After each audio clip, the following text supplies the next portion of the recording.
Avec plus de 100 épisodes, il est normal d'avoir des incohérences, mais aussi de petits détails cachés que vous n'avez sûrement jamais vus. Et il est aussi fort probable que vous n'avez jamais vu tous les épisodes entiers de Yokai Watch, ou alors vous avez passé votre vie sur Gulli. Donc voyons 10 choses sur l'anime Yokai Watch, et pour ça, je serai en compagnie de JLK. On va y aller petit à petit. Yokai Watch le jeu et Yokai Watch l'anime sont des univers complètement parallèles. Déjà, quasiment aucun yokai n'est rencontré de la même façon par Nathan. Et puis, si vous avez jamais vu l'anime, il n'y a aucune apparition de McCracken, de Lady Perpetua, aucun voyage dans le temps et encore moins de voyage aux USA. Attention, je parle bien de l'animé, mais effectivement, certains films reprennent l'histoire de certains jeux, comme le premier film qui reprend l'histoire de Yokai Watch 2.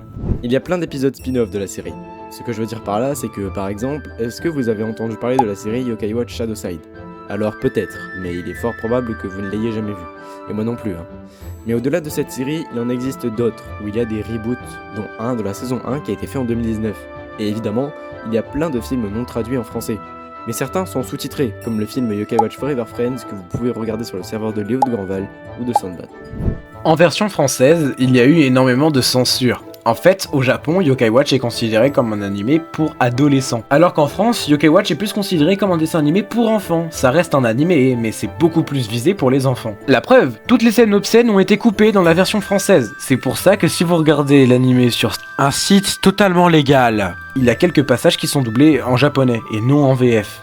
Alors que vous avez regardé la saison en VF. Si je peux vous donner quelques exemples, il y a l'épisode où Nathan et ses amis veulent regarder la télévision très tard. Et au Japon, les enfants regardent une scène assez coquine de filles en maillot de bain. En France, ça a été censuré, alors la scène n'a plus aucun sens. Les trois amis se lèvent tard la nuit pour regarder la télé, mais une chaîne de cuisine apparaît. Ou encore, la crotte au bout du bâton de Savantard. Les adaptateurs français ont peut-être trouvé ça un peu obscène, et donc on a retiré toute la partie du questionnement sur qu'est-ce que c'est cette crotte. Donc l'épisode se coupe en plein milieu, on passe d'une scène totalement normale avec Savantard qui raconte sa vie à une scène où c'est Cathy et ses amis qui sont en train de faire un pique-nique dans le jardin. Ça n'a absolument aucun sens.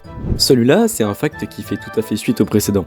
Suite aux nombreux mails envoyés par les parents en colère de ces scènes obscènes à Level 5, ces derniers étaient obligés de réagir. Ils ont donc fait une mini-série qui apparaissait dans certains épisodes, le Taxi Komasan.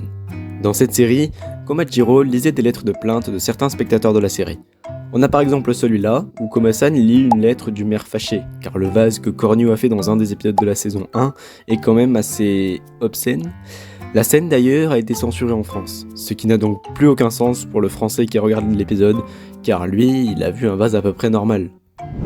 Ce fact-là, pour le coup, ressemble beaucoup au premier, mais les évolutions et fusions ne marchent absolument pas comme dans les jeux. On va pas voir Monsieur Zen pour fusionner son Jibanyan avec un loup barbare. Non, dans l'animé, c'est un combat entre Jibanyan et loup barbare qui donne Bordignan. Et c'est pas une fusion à proprement parler, loup barbare a envoûté Jibanyan, ce qui donne Bordignan, mais loup barbare existe encore. Et pour Epinyan, la fusion est même pas clairement dite, car c'est juste Jibanyan qui est sorti et qui a attrapé un rhume. Et qui revient en étant Epinyan. C'est même pas une fusion dans l'animé, c'est simplement une maladie. C'est d'ailleurs bizarre que ce soit des yokai différents, parce que Whisper dit bien que Jibanyan se transforme en Epinyan quand il est malade. Pour les évolutions, perso, j'en ai vu qu'une seule dans l'animé. J'en ai vu qu'une seule, qui est pleinement assumée en tout cas. Dans un épisode où Nathan et ses amis sont au parc aquatique, Nathan a soudainement envie de faire pipi à cause d'un pachicool. Mais Nathan invoque son ami Pachipipi pour empêcher de faire couler l'urine. C'est la première fois dans tout Yokai Watch, il me semble, je peux me tromper. Mais c'est la première fois, selon moi, qu'une évolution et une sous-évolution apparaissent dans le même épisode. Et surtout au même endroit. Au final, les Pachicools donnent envie à Pachipipi de faire pipi, et du coup, Pachipipi redevient un Pachicool. Un truc qui nous permet de mieux nous intégrer au jeu après avoir regardé l'animé, ou inversement, c'est que les musiques entre le jeu et l'animé sont exactement les mêmes. Je pense que vous avez remarqué, mais par exemple le thème du coteau fleuri dans le jeu est souvent associé à Cornio. Dans l'animé, les scènes forestières sont bien évidemment liées avec l'OST du Mont Sylvestre. A noter que les musiques utilisées sont très souvent celles de Yokai Watch 1, 2 et 3. En version japonaise, l'anime a plusieurs openings, tandis que en version française, on en a qu'un pour chaque saison, que vous connaissez peut-être d'ailleurs. Le générique de fin de la saison 1 a un petit problème. En japonais, Yokai Watch se dit Yokai Watchi.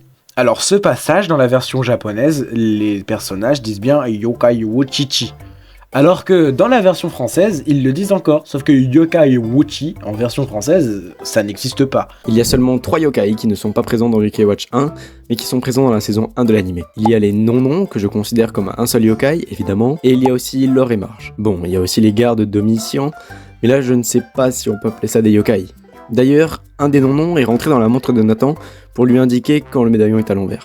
Ouais, bon, c'est assez précis, mais voilà. Si l'anime Yokai Watch n'aurait pas existé, je pense que le jeu n'aurait pas eu autant de succès. C'est même sûr et certain. C'est l'anime Yokai Watch qui a été diffusé sur Gulli en France et sur les autres chaînes pour l'étranger, qui a totalement donné un succès phénoménal à Yokai Watch 1. Le problème avec ça, c'est que l'anime est vraiment fait pour les enfants, donc les enfants vont s'y retrouver, mais les adultes, qui pourraient très bien apprécier le jeu, n'apprécient pas trop l'anime, et c'est pour ça que si vous étiez un peu plus mature que les autres, vous êtes dit rapidement que Yokai Watch c'était pour les enfants, alors que le jeu peut toucher des problèmes profonds. Merci d'avoir regardé cette vidéo, c'était un plaisir de vous énoncer quelques fun facts de l'anime Yokai Watch. N'hésitez pas à me dire ce que vous en pensez en commentaire, et avec JLK, on se fera un plaisir de lire vos retours. En tout cas les amis, on vous dit à plus.